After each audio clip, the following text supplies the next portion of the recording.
Welcome to another episode of This Goose is Cooked, where we review books intended for our future generations.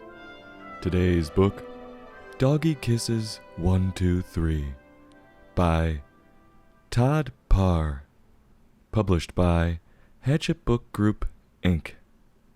Too Much Tongue. Doggy Kisses 1, 2, 3 is a counting book. It takes you all the way up to number 10. So in case you get halfway through the book and are wondering how many pages you have left, you count to 10 in the form of doggy kisses. The pictures in this book are bright and colorful. They capture the eye, but they're drawn in a way to make it look like an adolescent drew the pictures. So is Todd Parr really a good illustrator, if anyone can draw the pictures? Probably not. This might be the first book we reviewed that includes some tactile aspects. The pages are shiny, and almost like a photograph. And the cover of this book is soft and squishy, which is nice. So if the person you give this read to doesn't like it and decides to chuck it at you, it won't do nearly as much damage. The book begins, as you can guess, on the number 1, and it states, I quote, "One silly dog kiss on the head," end quote. And there's a picture of a smiling boy getting licked on the head by a dog, and there's a floating heart right next to him. I'll be honest, I didn't laugh once, so it clearly can't be that silly. This dog is giving this boy way too much tongue. It looks like an awful attempt at a French kiss. Also, I didn't say it in the beginning, but I just have a problem with people calling dogs licking doggy kisses. Sorry, it's just not. It's most likely the dog just licking the salt off your skin. Moving on, you get to number 2, and there's a girl getting 2 doggy kisses on her feet while she's in bed.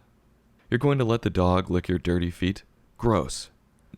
Though I don't know if it's a girl or some monster hybrid girl bed, because her feet line up with the bed, not where her body would be. If it is just a girl, she's way too big for that bed. Her legs hang off the bed out to her knees. How does she sleep at night? Where are her parents? The number 3 is up, and there's a boy in the bathtub getting licked on his chin. Disgusting. Thank goodness he's in a bathtub, because who knows where else that dog licked before he licked this kid's face. The last dog was licking scummy feet. On to number 4, and there's a boy being held up by a dog on one paw after a baseball game. If that dog can really do that, they need to stop sending this boy to baseball and get these 2 on the road. Doing halftime shows or some shit. They could make some real good money. Brand it. Call the show, "Look at this bitch right here." It's a working title. We can skip ahead to number 7, because you get the idea. There's a boy wearing a name tag that says, "Hello, my name is Nate," and he's being licked on the nose. There's so many different possibilities as to what's going on in this picture, but because he's wearing a name tag, I can make the assumption that he is at a public meet and greet. And if that's the case, I'm going to make another assumption, that this dog isn't his, because he's got a smile as if he's meeting this dog for the first time. Is he the doofus no one wants to talk to because all he wants to talk about is cosplay? Well, at the very least, he's a clear introvert. So he's playing with this dog that isn't his and letting it lick his nose. Getting past the disgusting sanitary issues. Who taught him to let strange dogs get that close to his face? One moment this dog is licking his nose, the next moment the dog will be gnawing it off. Skipping towards the end, on number 9 you have a boy being licked on his shoes. So this book is at least upfront about some of the gross places dogs lick, like feet, or shoes that have been on vile public bathroom floors.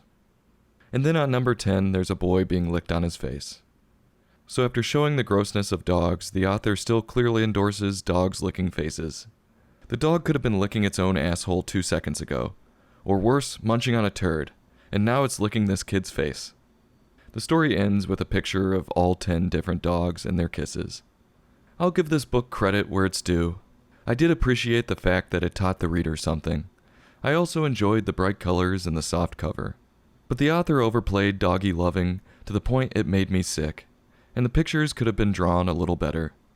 So on a scale from 1 to 5, I'm going to give this book a 2.7. I'll have a taste, push it around, and go back for a few more bites. This goose is cooked. Join us next time for another in-depth book review.